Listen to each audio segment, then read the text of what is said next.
हाँ तो विद्यार्थियों, कल हमने देखा था 10वीं क्लास का एक टॉपिक वास्तविक संख्या। तो उसके आगे हम लोग अब बात करेंगे। देखो, कल हमने पढ़ लिया था, देखो एचसीएफ और एलसीएम निकालना। एचसीएफ निकालना और एलसीएम निकालना कल हमने देख लिया था अभाज्य गुणनखंड विधि से, और ये एक इंपॉर्टेंट टॉपिक है देखा जाए तो। अब इसके आगे थोड़ा सा देखो, हम लोग आगे चलेंगे तो देखो इसके बाद में हम लोग देखो कुछ बात करेंगे और आगे। ये भी हमने एक देखा था कि भाई एचसीएफ और एलसीएम की बात करें तो इनका जो गुणनफल है वो दोनों संख्याओं के, दो संख्याओं की बात होती है तो दो संख्याओं के गुणनफल के क्या होता है, बराबर होता है। दोनों संख्याओं के गुणनफल के क्या होता है, बराबर होता है संख्याओं का गुणनफल। तो ये बात भी हम लोगों को थोड़ी ध्यान में रखनी है, इस पर आधारित भी क्वेश्चन आते हैं पेपर में, ये बात हम लोगों को ध्यान में रखनी है। एचसीएफ गुणा एलसीएम दोनों संख्याओं का गुणनफल के क्या होता है, बराबर होता है। ये बात हम लोगों को ध्यान में रखनी है, ये हमने पीछे पढ़ लिया था। अब देखो एक क्वेश्चन की बात हम लोग करते हैं, एक क्वेश्चन की बात करते हैं। जैसे मान लो एक है 404 और एक है 96 का हम लोगों का एचसीएफ और एलसीएम निकालना है। तो कैसे निकालेंगे? देखो सबसे पहले 404 के हम लोगों को भाज्य गुणनखंड करने पड़ेंगे। यह आया 404, 404 में देखो सबसे पहले 2 का डिवाइड होगा, यहां हो जाएगा 202, फिर 2 का जाएगा 101 और फिर 101 का जाएगा 1 टाइम। फिर यहां लिख दिया 96, 2 का डिवाइड 48, फिर 2 का डिवाइड 24, फिर 2 का डिवाइड 12, फिर 2 का डिवाइड 6, फिर 2 का डिवाइड 3 और फिर 3 का 1। इस प्रकार से तो यहां हम लोग लिख सकते हैं 404 को 2 की पावर 2 और 101 की पावर 1। और 96 की बात करें तो 96 को हम लोग लिख सकते हैं, देखो 2 की पावर तो कितनी, 1 2 3 4 5, 2 की पावर तो कितनी हो जाएगी, 5 हो जाएगी, और 3 की पावर कितनी हो जाएगी, 1 हो जाएगी। अब यहाँ एचसीएफ की बात करनी है, तो कल हमने एचसीएफ में देखा था कॉमन की कौन सी घात लेते हैं, छोटी घात। तो कॉमन देखो 2 यहाँ भी है, यहाँ भी है, इसकी छोटी घात लेंगे, 2 की घात कितनी आ जाएगी, 2 आ जाएगी। 2 की घात 2 का मतलब कितना हो गया, 4। तो इनका जो एचसीएफ आएगा वो 4 आएगा। और एलसीएम की बात करें तो एलसीएम होता है कॉमन की बड़ी घात। तो 2 यहां भी है, यहां भी है, तो कॉमन की बड़ी घात कितनी होगी, 2 की पावर 5। लेकिन जो कॉमन नहीं है उसकी भी बड़ी घात लेनी है, तो 101 इसमें नहीं है, फिर भी लेना है इसको, इसकी बड़ी घात 1 ही है। फिर 3 की भी बड़ी घात वो भी 1 ही है। तो यहां हो गया 32 इंटू 3 इंटू 101। फिर उसके बाद में हम लोग बात करेंगे, इनको मल्टीप्लाई कर देंगे, 6 96 इंटू 101, तो ये आ जाएगा अपने पास 96 96। तो इसका एलसीएम आ जाएगा 96 96। ये भी एक इंपॉर्टेंट सवाल है, वैसे एग्जांपल है ये अपनी 10वीं कक्षा का जो पहला जो चैप्टर है उसका एग्जांपल है, लेकिन इंपॉर्टेंट है ये, इस प्रकार से इसको सोल्व करना है, पेपर में आ सकता है, ये भी एक इंपॉर्टेंट है। कल हमने एक बात करी थी इसकी 672 120 की, 672 120 की बात करी थी, ये भी एक इंपॉर्टेंट सवाल है, ये 2024 में छपने वाला क्वेश्चन है, 2024 में छपेगा शायद ये क्वेश्चन, जो एग्जाम होगा उसमें। इस क्वेश्चन की बात करते हैं, जांच कीजिए क्या 6 की पावर n कभी भी शून्य पर समाप्त होगा क्या। ऐसा पूछा गया जब n क्या हो, एक अपनी प्राकृत संख्या हो, n क्या हो, प्राकृत संख्या। तो देखो कोई भी नंबर है आप उसकी पावर करो, जैसे 2 की पावर आप कितनी कर लेना, पावर बढ़ाते जाओ, पहले 1 पावर करेंगे 2 आएगा, फिर 2 पावर करेंगे 4 हो जाएगा, 3 पावर करेंगे 8 हो जाएगा, ये कभी भी शून्य पर समाप्त नहीं होगा। और एक हम लोग बात करें 3 की पावर भी आप कर लो, ये भी शून्य पर समाप्त नहीं होगा। यदि हम लोग बात करें कि 5 की पावर n करो तो ये भी कभी शून्य पर समाप्त नहीं होगा। उसका रीजन क्या है, देखो कोई भी नंबर हो, जैसे मान लो हम लोग यहाँ बात करते हैं 6 की पावर n की, कोई भी नंबर हो उसके हम लोग ये जो आधार है इसके गुणनखंड करें, तो उसके गुणनखंड करेंगे तो यहाँ तो आएगा 2 गुणा 3, क्योंकि ये 6 होता है, देखो 2 गुणा 3, तो ये हो गया 2 गुणा 3 की पावर 6 हो गया, देखो 2 गुणा 3 की पावर 6। अब यहाँ पे हम लोगों को ध्यान देना है कि यदि गुणनखंडों में 2 व 5 दोनों विद्यमान है, ये दोनों होने चाहिए, ये दोनों विद्यमान है, तब तो उस संख्या की आप कोई ना कोई एक पावर करोगे, कोई सी भी पावर करोगे तो हमेशा वो संख्या है शून्य पर समाप्त होगी। तो देखो जैसे हम लोग बात करें, ये अपने पास में आ गया, मान लो 20 आ गया, 20 के आप गुणनखंड करोगे, 20 की पावर n आ गया, इसके गुणनखंड करेंगे तो हम लोगों को पता है 2 की पावर 2 इंटू 5। देखो गुणनखंडों में 2 और 5 दोनों आ गए, इसका मतलब इसकी जो प्रत्येक पावर है वो हमेशा पावर या n की वैल्यू 1 करोगे, वो भी लास्ट में जीरो आएगा। देखो इकाई का अंक 2 करोगे तो भी इकाई का अंक जीरो आएगा। मतलब ये संख्या हमेशा ही जीरो पर समाप्त होगी, ये कभी भी जीरो पर समाप्त नहीं होगी 6 की पावर n। क्यों नहीं होगी? उसका रीजन क्या है कि 6 की पावर n के जो हम लोग गुणनखंड करते हैं आधार के, इसके जो गुणनखंड है उनमें 2 तथा 5 दोनों विद्यमान नहीं है। ये दोनों होने जरूरी है, दोनों विद्यमान नहीं है, और दोनों होते तो ये 6 की पावर n है ना वो शून्य पर समाप्त होती।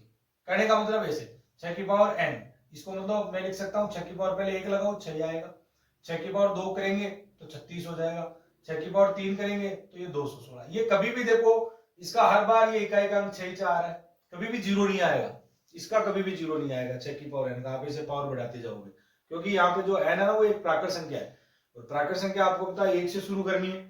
1 से शुरू करते हुए हम लोगों को लेके जाना 1 2 3 4 इस प्रकार से लेके जाना, और इसको आगे बढ़ाएंगे तो ये 6 पर ही समाप्त होगा, कभी भी शून्य पर समाप्त नहीं होगा। यदि कोई भी नंबर है वो शून्य पर समाप्त हम लोगों को देखना कब होगा, तो आप आधार के गुणनखंड कर लिया करो, और आधार के गुणनखंडों में 2 और 5 दिख जाए ना, इसका मतलब वो शून्य पर समाप्त होगी संख्या, वरना नहीं होगी। 2 और 5 दिखना जरूरी है, तभी वो संख्या शून्य पर समाप्त होती है उसकी पावर बढ़ाने पर। देखो अगला सवाल है ये, इस सवाल की बात करते हैं। पूछ रहा है क्या ये एक भाज्य संख्या है या नहीं है, इसको भी चेक करके बताना ये भाज्य संख्या है या नहीं है, ये भी ये भाज्य संख्या है या नहीं, चेक करके बताना। देखो सबसे पहले 13 है ना, दोनों में से कॉमन ले लो, 13 कॉमन ले लेंगे, यहाँ 7 बचेगा, यहाँ 11 बचेगा, यहाँ गुणा में 1 बचेगा, प्लस में 1 बचेगा, और ये आ गया 13। अब देखो हम लोगों को ज्यादा दिमाग लगाने की जरूरत नहीं है, ये संख्या कुछ भी बने, क्यों अंदर वाली तो एक नंबर बनेगा, उसको आप 13 से मल्टीप्लाई करोगे। तो आप लोगों को पता है किसी भी संख्या में उस संख्या को छोड़ करके किसी भी नंबर का यदि भाग चला गया, इसका मतलब वो भाज्य संख्या है, कुल मिला के बात है। तो देखो इस संख्या में 13 का भाग जाएगा, 13 का भाग जाएगा, पूरी संख्या में 13 का भाग जाएगा, और 13 का भाग जाएगा, इसका मतलब ये संख्या क्या होगी? भाज्य संख्या होगी। संख्या क्या होगी? भाज्य संख्या। और यदि हम लोग इसको आगे भी सोल्व करें तो ये इस संख्या के जितने भी हम लोग इसको पूरे को सोल्व करेंगे, ये देखो 77 और 1 78 बनेगा, 78 के हम लोग गुणनखंड कर देंगे, सारे के सारे गुणनखंड अभाज्य होंगे, और जिस संख्या के सारे गुणनखंड अभाज्य हो इसका मतलब वो संख्या हमेशा क्या होती है? भाज्य होती है। ठीक है, क्योंकि भाज्य संख्या को अभाज्य संख्याओं के गुणनखंडों के रूप में व्यक्त करा जा सकता है। अब यहाँ पे देखो हम लोग बात करें, यहाँ पे हम लोग यदि बात करें तो यहाँ देखो 5 कॉमन आ जाता है, और जब भी 5 कॉमन आ गया तो 1 बचा, 2 बचा, 3 बचा, 4 और 5 की जगह 1 लिख दो क्योंकि वो बाहर चला गया, और जो भी बाहर जाता है वो अपनी जगह 1 को छोड़ के जाता है, नहीं तो वापस आएगा तो उसकी जगह नहीं मिलेगी उसको। क्योंकि यहाँ यदि हमने जबरदस्ती यदि 0 लिख दिया तो 1 को हमने बाहर भेज दिया तो आप कहोगे यहाँ सब कुछ नहीं बचा। अरे भाई यहाँ पे 1 लगाना है, 1 लगाओगे तो ये वापस जाएगा ना, तो उसको अपनी जगह मिल जाएगी। हाँ, फिर देखो आगे बात करें। अब यहाँ पे देखो इस संख्या के अंदर 5 आ रहा है, इसका मतलब 5 से विभाजित है। किसी से भी कोई संख्या विभाजित होता है, दूसरे नंबर से किसी से भी विभाजित है, 5 से विभाजित है, इसका मतलब संख्या क्या है? भाज्य। ये सिंपल कॉन्सेप्ट था, ये समझना था हम लोगों को। इस संख्या के बाहर 13 लगा हुआ, इसका मतलब 13 से विभाजित है। इस संख्या के बाहर 5 लगा हुआ, इसका मतलब ये 5 से विभाजित है। यदि 5 से विभाजित है इसका मतलब भाज्य है, क्योंकि पूरी संख्या तो ये पूरा सोल्व करने पे आती तभी आती, वही होती, तो पूरा हमने सोल्व करा नहीं, सीधा देख लिया 5 से विभाजित है कि नहीं है, क्योंकि 5 इसमें देखो 5 का भाग जा रहा है, यहाँ भी जा रहा है, यहाँ भी जा रहा है। इधर देखो यहाँ पूरी में इसमें 13 का भाग जा रहा है, 13 का भाग जा रहा है, इसका मतलब 13 से पूरी विभाजित है, और पूरी विभाजित है, इसका मतलब ये संख्या एक भाज्य संख्या है। देखो अगला अपना क्वेश्चन है कि एक वर्ताकार दौड़ का मैदान है, इस पर दौड़ लगानी है। यहां से देखो 2 जने शुरू होते हैं दौड़ना, यहां से एक का नाम है सोनिया, एक का नाम है रवि। अब वो पूरा एक चक्कर लगा करके यहाँ यदि सोनिया पहुंचती है तो उसको 18 मिनट लगते हैं, पूरा एक चक्कर लगाने में 18 मिनट लग जाते हैं। और रवि यहां से शुरू होता है और पूरा चक्कर लगा के आता है तो उसको 12 मिनट लगते हैं, 12 मिनट। तो हम लोगों को पूछा गया कि वह कम से कम टाइम बताइए या न्यूनतम समय बताइए जिसमें ये, अब आपको पता है भाई इसको 18 मिनट लगेगी तो ये इसके पीछे रह जाएगी, ये रवि थोड़ा आगे निकल जाएगा। तो हम लोगों को ये पूछा गया कि कितने मिनट बाद ये पुनः जहां से शुरू हुए थे वहां पर आकर के दोनों एक दूसरे से मिल जाएंगे, कितने समय बाद। वो समय हमेशा होता है न्यूनतम समय। कौन सा समय होता है? न्यूनतम समय। हम लोगों को न्यूनतम समय पूछ रहा है, क्यों? अधिकतम समय तो कितना ही हो सकता है भाई। अब ये यहाँ से सोनिया शुरू हुई या रवि शुरू हुआ, वो आगे है, और यहाँ कहीं पेड़ की छांव में बैठ गया, आराम कर रहा है, बढ़िया है ना, फल फ्रूट खा रहा है, मौज कर रहा है? आपके जैसे रीले देख रहा है मोबाइल पे। और फिर मान लो पीछे से सोनी आती है, वो कहती है ले चल चलते, और दोनों शुरू हुए, यहाँ पहुंच गए, यहाँ दोनों बैठ गए, अब यहाँ मौज मस्ती कर रहे हैं, दोनों बैठ गए, चलो। अब देखो, तो यहाँ पर तो आपको अधिकतम टाइम तो वो कितना ही लगा सकते हैं मिलने के लिए, यहाँ पर मिलने का अधिकतम टाइम तो कितना ही लिया जा सकता है। हम लोगों को न्यूनतम समय निकालना और वापस जहां है वहीं पे आके मिलाना है उनको, और वो टाइम हमेशा होता है न्यूनतम समय। दोनों को दौड़ते रहना है, रुकना नहीं है कहीं पे भी, तो फिर वो कितने टाइम में मिलेंगे। तो उसके लिए हम लोगों को न्यूनतम समय की बात करिए, कितने समय में वो वापस मिल जाएंगे एक ही स्थान पर, प्रारंभिक स्थान पर जहां से शुरू हुए थे, तो वो समय होता है न्यूनतम समय। और वो हमेशा एलसीएम, दोनों नंबर के एलसीएम के बराबर होता है, दोनों नंबर के एलसीएम के बराबर होता है 18 और 12। और इनका एलसीएम निकालने का एक मेथड देखो ये भी है, एलसीएम दो नंबरों का साथ निकालना हो, 3 का 4 का कितने का भी, तो इस मेथड से आप निकाल लो। ये देखो 2 का डिवाइड हो रहा है इसमें 9 बार, इसमें 6 बार। अब 2 का देखो इसमें तो हो रहा नहीं है, इसको छोड़ दो, इसमें हो रहा है 3 बार। अब 2 का जाएगा नहीं, 3 का जाएगा, इसमें 3 बार, इसमें 1 बार, और फिर 3 का जाएगा, इसमें 1 बार, इसमें जाएगा नहीं, छोड़ दो। तो देखो 4 और 9, 9 चौक कितने हो गए 36, तो 36 मिनट बाद में दोनों प्रारंभिक स्थान पर मिलेंगे। अब ये होता है कि भाई 36 मिनट में रवि कितने चक्कर कर चुका होगा, तो 36 मिनट में देखो एक चक्कर में रवि को 12 मिनट लगते हैं, तो रवि कितने चक्कर कर लेगा, 3 चक्कर कर लेगा। और ये सोनिया कितने कर लेगी, तो सोनिया आप 18 का भाग लगाओ, इसमें सोनिया 2 ही चक्कर कर पाएगी, मतलब ये तो पूरे 3 चक्कर कर लेगा, और ये जो सोनिया वो 2 चक्कर में यहां तक पहुंचेगी। तो ये बात भी हम लोगों को ध्यान में रखनी है, पूरी 36 मिनट लगेगी प्रारंभिक स्थान पर दोनों को एक दूसरे से मिलने के लिए। अब देखो हम लोगों को एक छोटी सी बात ध्यान में रखनी है, यदि किसी अभाज्य संख्या, अभाज्य संख्या, अब अभाज्य संख्या को मैंने p लिख दिया, यदि किसी अभाज्य संख्या p, यदि कोई अभाज्य संख्या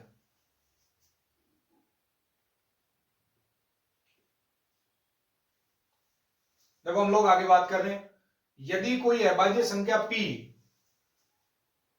a स्क्वायर को विभाजित करती है, विभाजित करती है, a स्क्वायर को विभाजित करती है,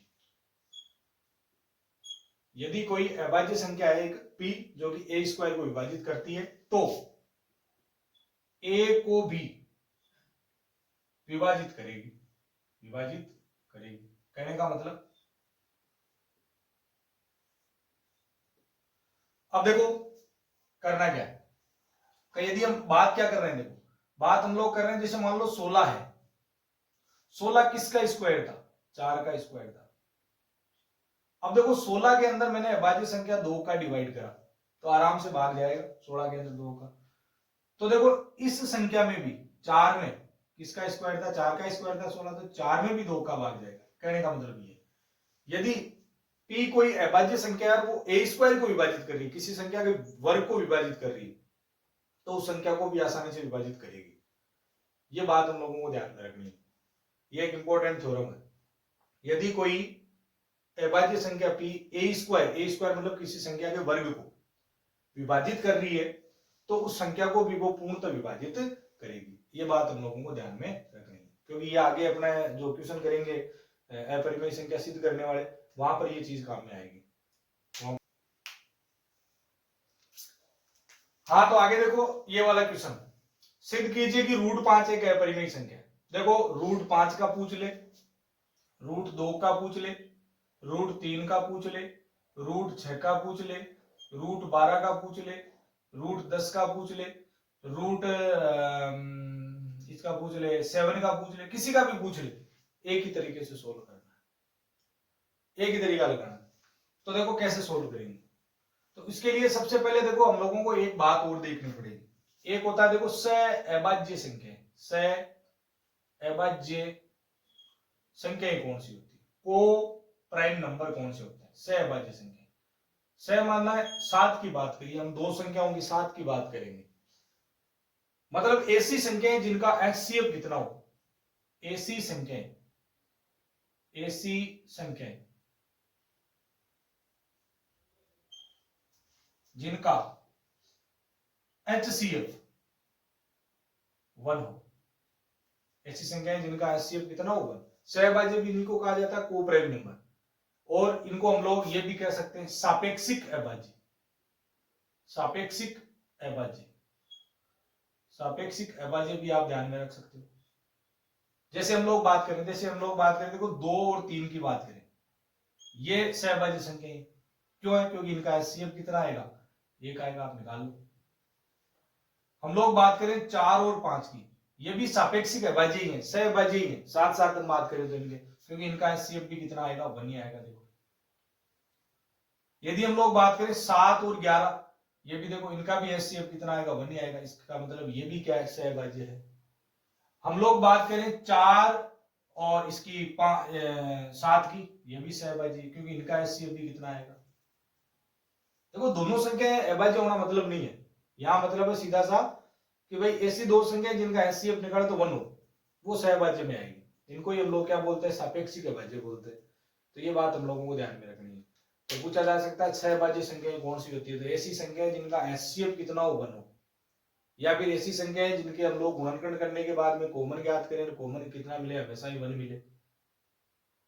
और सापेक्षिक अभाज्य, सापेक्षिक अभाज्य भी इसी को कहा जाता है, सहभाज्य संख्याओं को सापेक्षिक अभाज्य कहा जाता है। ये बात भी हम लोगों को ध्यान में रखनी है। इनको बोला जाता है को प्राइम नंबर, को प्राइम नंबर, को प्राइम नंबर। तो ये बात हम लोगों को ध्यान में रखनी है, को प्राइम नंबर भी इन्हीं को कहते हैं। तो ये बात।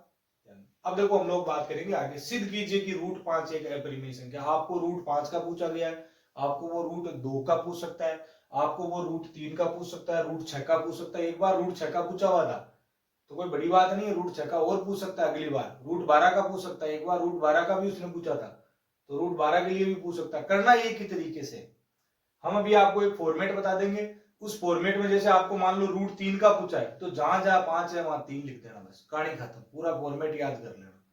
अब देखो आगे चलते हैं।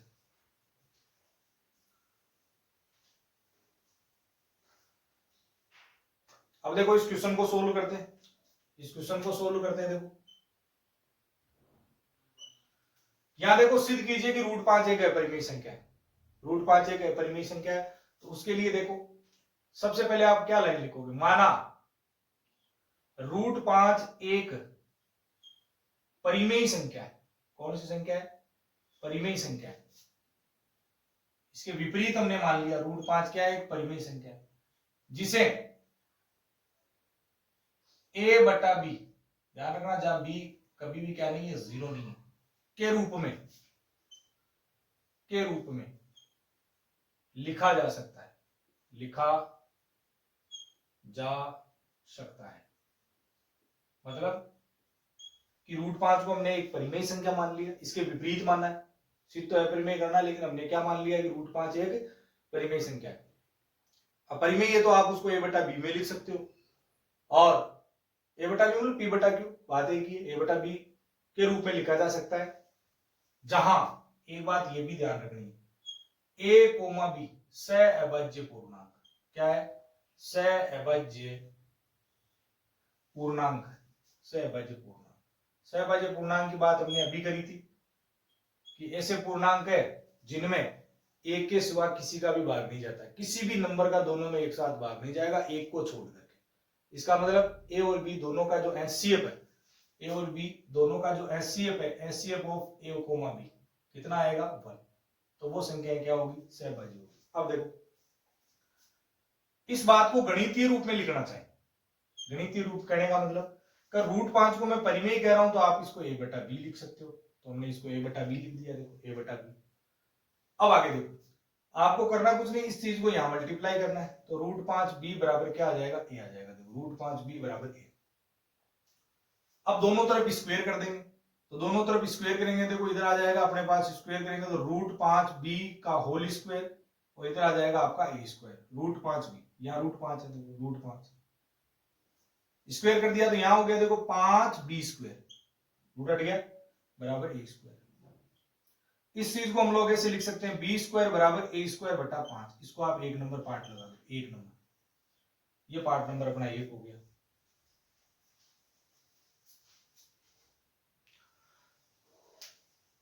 अब देखो आगे, ये 1 नंबर पार्ट हो गया। अब यहां पे देखो हम लोगों को करना क्या है, यहां पे एक लाइन लिखनी है। देखो ए स्क्वायर 5 से विभाजित है, ये लाइन यही तो कह रही है, तो हम लोग लिखेंगे ए स्क्वायर 5 से विभाजित है, विभाजित है। तो ए भी 5 से क्या होगा, विभाजित होगा। ये हमने एक प्रमेय पढ़ी थी अभी थोड़ी देर पहले कि यदि नीचे वाली संख्या अपने पास में अभाज्य संख्या है और वो ए स्क्वायर को विभाजित कर रही है, मतलब किसी संख्या के वर्ग को विभाजित कर रही है, तो उस संख्या को भी वो परमानेंटली पूर्णतः विभाजित करेगी, ये हमने पढ़ा था। तो यहां पे देखो ए स्क्वायर 5 से विभाजित है, तो ए भी 5 से क्या होगा, विभाजित होगा, यहां होगा। अब देखो आगे बात करें, अब ए का काम हमने कर लिया, ए 5 से विभाजित है और हमने यहां देखा था कि ए और बी दोनों सहभाज्य मान के चले हम यहां पे, मतलब इनमें केवल 1 का ही डिवाइड होता है, किसी और नंबर का डिवाइड नहीं होता है, केवल 1 का। लेकिन यहां तो देखो 5 का डिवाइड हो रहा है, ये भी 5 से क्या विभाजित है, क्योंकि ये कह रहा है देखो 5 से विभाजित है और ए स्क्वायर 5 से विभाजित है, तो ये भी 5 से विभाजित है। अब हम लोग बात करते हैं किसकी, बी की। बी की बात करने के लिए आपको ए को छोड़ना पड़ेगा, क्योंकि एक की बात हो चुकी और जिसकी बात हो चुकी उसको आप छोड़ दो। अब हम लोग क्या करेंगे, जो समीकरण 1 है, समीकरण 1 में हम लोग कुछ बदलाव कर रहे हैं। क्या बदलाव कर रहे हैं, एक को छोड़ रहे हैं और एक की जगह में 5c लिख रहा हूं। एक को छोड़ रहे हैं और एक की जगह में हम क्या लिख रहे हैं, 5c। देखो 5c कैसे मानोगे, इस एक की जगह c लिखेंगे, लेकिन किसके साथ, इधर जो लिखा हुआ है ना 5, इसके साथ लिखेंगे। एक की जगह हमने c लिखा है और इधर 5 लिखा हुआ है, तो दोनों को बराबर करने के लिए मैंने क्या लिख दिया, 5 से गुणा करते हुए लिख दिया। अब यहां पे देखो इसकी जगह रख देंगे, इस समीकरण में रख दो इस वाले में, तो 5b स्क्वायर बराबर एक ही जगह हमने 5c रख दिया, इसका होल स्क्वायर कर दिया। देखो इसमें रख लो, इसमें रख लो, बात एक ही। अब देखो इसको सोल्व करेंगे तो 5b स्क्वायर बराबर आ जाएगा 25c स्क्वायर आ जाएगा, 25c स्क्वायर आ जाएगा। अब यहां पे बात करें तो देखो b स्क्वायर बराबर 5 का इसमें डिवाइड करेंगे, ये 5c स्क्वायर हो जाएगा और c स्क्वायर बराबर 5 को इसके नीचे भेज दो, b स्क्वायर बटा 5 हो जाएगा। समीकरण 2 को यदि हम लोग देखें तो सेम वही बात जो हमने पीछे समीकरण 1 में देखी थी, का b स्क्वायर 5 से विभाजित है, ये समीकरण 2 कह रहा है, क्योंकि 5 का भाग देने पर c स्क्वायर उत्तर आता है। तो b भी 5 से क्या होगा, विभाजित होगा, 5 से क्या होगा, विभाजित होगा, b भी 5 से क्या होगा, विभाजित होगा। अब देखो इन बातों को देखते हुए लग रहा है कि भाई ए में भी 5 का भाग जा रहा है, बी में भी 5 का भाग जा रहा है, इसका मतलब ए और बी सहभाज्य तो नहीं है, क्योंकि हमने तो माना था कि भाई ऐसी संख्याएं जिनका एचसीएफ 1 हो वो सहभाज्य होती है। यहाँ तो एचसीएफ 1 आएगा नहीं, अब तो एचसीएफ 5 आएगा, क्योंकि ए में भी 5 का भाग जा रहा है, बी में भी 5 का भाग जा रहा है। आपको पता है जिस संख्या का भाग जाता है वही अपना क्या होता है, एचसीएफ होता है, दोनों में कॉमन रूप से भाग जाता है। तो 5 का इसमें भी जा रहा है, ए में भी और बी में भी जा रहा है, तो इसका मतलब 5 है इनका एचसीएफ, और जिनका 5 एचसीएफ है इसका मतलब वो सहभाज्य नहीं है। तो हम लोग यहाँ क्या लिखेंगे, देखो आगे इन दोनों, पहले इस चीज को लिखेंगे, फिर उसके नीचे इसको लिखेंगे, फिर जो लिख रहे हैं वो यहाँ लिख रहे हैं वो लास्ट में लिखेंगे। क्या देखो यहां स्पष्ट है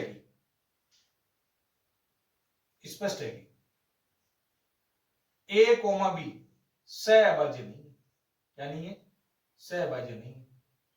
अब ए कोमा बी सहभाज्य नहीं है, क्यों नहीं है, क्योंकि इसमें 5 का डिवाइड हो रहा, होना एक का ही चाहिए था, एक का होता तो हम लोग कहते थे कि भाई सहभाज्य। फिर आगे बात करेंगे, देखो यहां पे आ रहा है, यहां स्पष्ट है कि ए कोमा बी सहभाज्य नहीं है। क्यों नहीं है, उसका रीजन क्या है कि भाई ए में और बी में दोनों में 5 से डिवाइड हो रहे दोनों। तो इसके आगे हम लोग क्या लिखेंगे, इसका रीजन क्या हुआ, इसका रीजन यही हुआ कि भाई हमने जो कल्पना करी थी वो क्या क्या गलत है, यानी हमारे द्वारा की गई जो कल्पना है, की गई कल्पना, हमने जो सोचा था वही गलत सोचा था, गलत है। अतः विरोधाभास के कारण, अतः अपनी बात का यहाँ विरोध हो रहा है, क्योंकि हमने इनको सहभाज्य माना था, सहभाज्य है नहीं, विरोधाभास के कारण। रूट 5 क्या है, एक अपरिमेय संख्या है, अपरिमेय संख्या। ये बात हम लोगों को ध्यान में रखनी है, ऐसे क्वेश्चन को सोल्व करेंगे। पहले इस बात की बात करेंगे, फिर ये बात लिखेंगे, फिर यहाँ स्पष्ट है कि ये बात कि भाई ए और बी सहभाज्य नहीं, सहभाज्य नहीं है। इसका रीजन क्या है? क्योंकि हमने जो कल्पना करी थी वो गलत करी थी, हमने अपरिमेय संख्या को परिमेय मान लिया था और अपनी बात का यहाँ विरोध हो गया। विरोध कैसे हुआ? क्योंकि हमने ए और बी को सहभाज्य माना था, लेकिन ये कह रहा है सहभाज्य नहीं है, विरोध हो गया अपनी बात का, और विरोध के कारण हमने जो माना था वही गलत माना था।